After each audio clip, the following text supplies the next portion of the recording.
Abraham Lincoln has always been taught from a northern and southern perspective and not a western or California perspective. The major conflicts of the 1850s played out with the political players from those areas, and of course, that is where the killing and dying of the Civil War occurred during the early 1860s. To understand Lincoln from California, one needs to see how California had its own sectional battle with Southerners and Northerners vying for power to the point where California was clearly a slave state but had outlawed slavery. It was a slave state without the slaves. The best way to understand this dichotomy is to examine the roots and policies of three of its major politicians: William M. Gwin, David S. Terry, and David C. Broderick, and then compare them to Lincoln. Through these men, the national struggles that Lincoln dealt with can clearly be seen through a California perspective. When California entered the Union on September 7, 1850, it was a free state but was dominated by the pro-South and pro-slavery chivalry wing of the California Democratic Party. The Chivs were led by Southerners like United States Senator William Gwin and Chief Justice of the California Supreme Court David Terry, who hailed from Mississippi and Texas respectively and came separately to California in 1849 to strike it rich in the gold fields and perhaps make a political mark as well.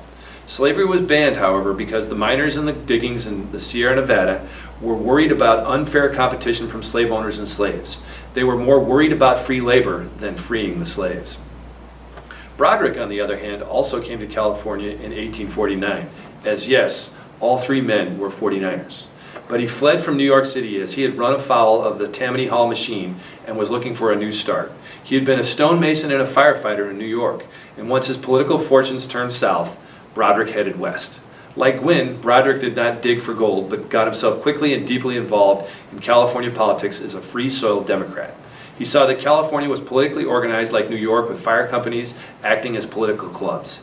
He also knew a political truism that money was the mother's milk of politics and found his way deep into San Francisco's politics.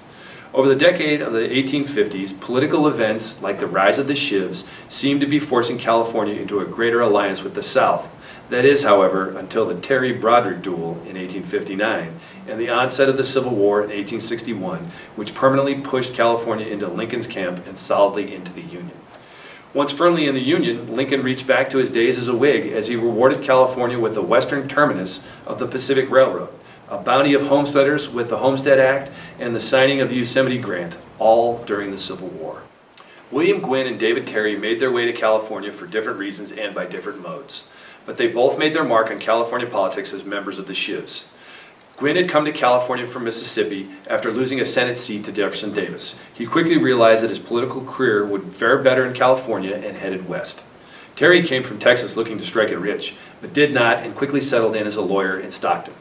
Gwin, after a few early setbacks as a newcomer, gained a reputation as a moderate as he took a clear stand against corporation and state debt, even though it was widely known that he owned 200 slaves on a plantation back in Mississippi.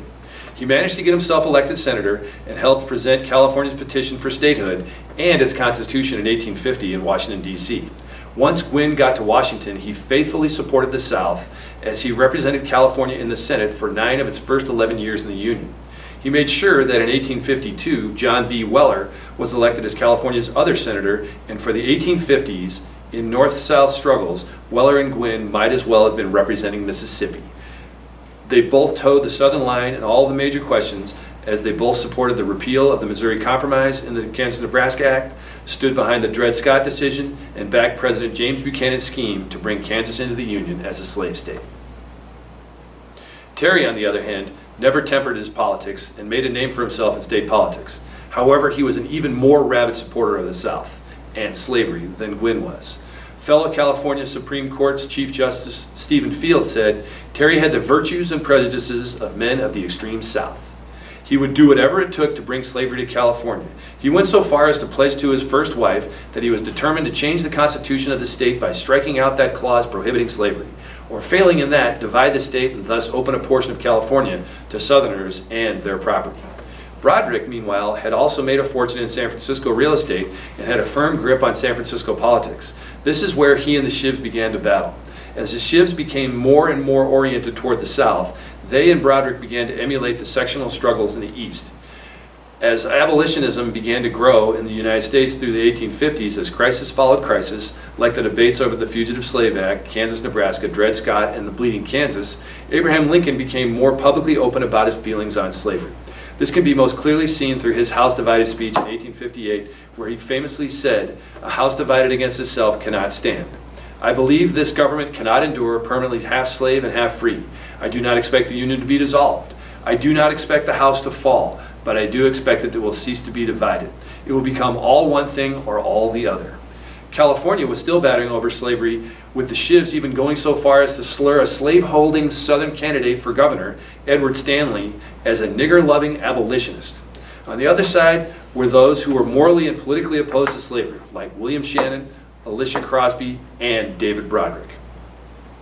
During California's Constitutional Convention in 1850, Shannon and Crosby had worked to make California a free state. Shannon had seen slavery during his time in the U.S. Army, and he hated what he had seen. Shannon had proposed California's anti-slavery clause. Neither slavery nor involuntary servitude, unless for the punishment of crimes, shall ever be tolerated in the state. Coincidentally, President Zachary Taylor, although a slaveholder, had sent an emissary to make California a free state to avoid greater political haggling over slavery.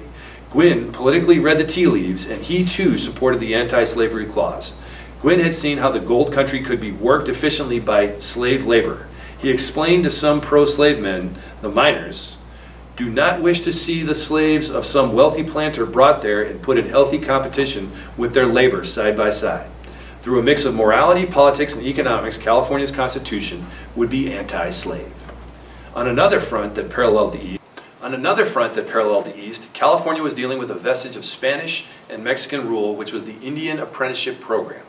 As California entered the Union as a free state, its legislators were writing a law to continue the practice of keeping Native Americans as slaves. Labor had become so scarce with the huge influx of miners and the rush of workers from other professions to the gold fields that lawmakers saw the need to maintain the old custom. Natives were forced into, as one Democrat argued, a general system of peonage or apprenticeship that was the only way to quell Indian wars. A stint of involuntary labor would civilize Indians, establish them in permanent and comfortable homes, and provide white settlers with profitable and convenient servants. As California formally outlawed slavery, it codified a system where abuses of slave trading and baby hunting existed alongside stories of unprosecuted deaths of native children.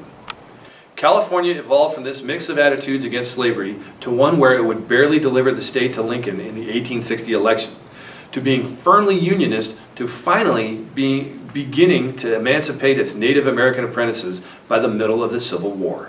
The change came quickly as David Terry killed David Broderick in a duel. Lincoln barely won the state in the 1860 election. The Confederates fired on Fort Sumter, and Lincoln emancipated the slaves, all in a period of just over 3 years. In 1859, the war of heated words broke into violence as the Shivs finally grew too tired of the dogged resistance of Broderick to their southern-leaning schemes. Broderick and Gwynn had campaigned together, as Broderick had challenged Gwynn to meet face-to-face. As Broderick was not one to duck a fight, whether that be legislative or physical, soon he and Terry traded words after a particularly tense set of speeches. Terry had slurred Broderick by intimating that instead of following Democratic Senator Stephen Douglas of Illinois, he was under, quote, the banner of the Black Douglas, the Frederick Douglass, the abolitionist. As the custom of the times dictated, Terry challenged. Broderick accepted. The seconds met and the duel was commenced. Terry killed Broderick, and it seemed that the Shivs could move forward unimpeded by any criticism, let alone Broderick's. However, the backlash began immediately, as many saw the duel as political murder.